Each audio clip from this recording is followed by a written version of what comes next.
A powered thermostat display with no response usually means the control faceplate has power, but the control signal to the heating and cooling system is missing or misconfigured. When diagnosing this, start by confirming the 24-volt signal at the thermostat signal terminals while calling for heat or cool.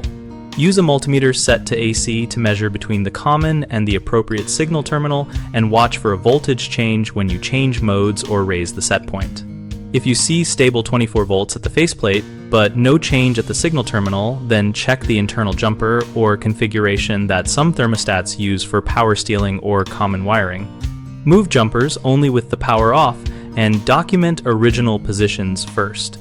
If you suspect the thermostat electronics are at fault, substitute a known good thermostat to see if the system responds, which isolates the problem quickly.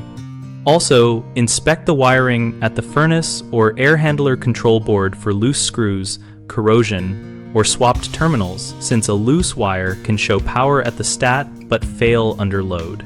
For systems that share communication with an air handler or remote module, verify the communication terminals and any proprietary wiring, and consult the equipment manual for the expected signal characteristics.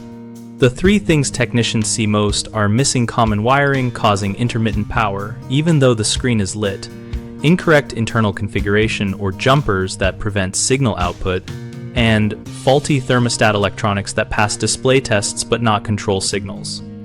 For a missing common wire run, or repurpose a conductor to provide a dedicated common or install a common adapter to stabilize power.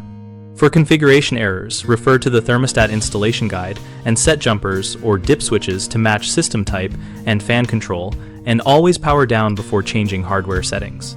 For suspected faulty electronics, swap in a known working thermostat or borrow one from another installation to confirm replacement is needed before buying a new device. We run bighomeprojects.com to connect homeowners with local contractors and to help contractors find work that matches their skills.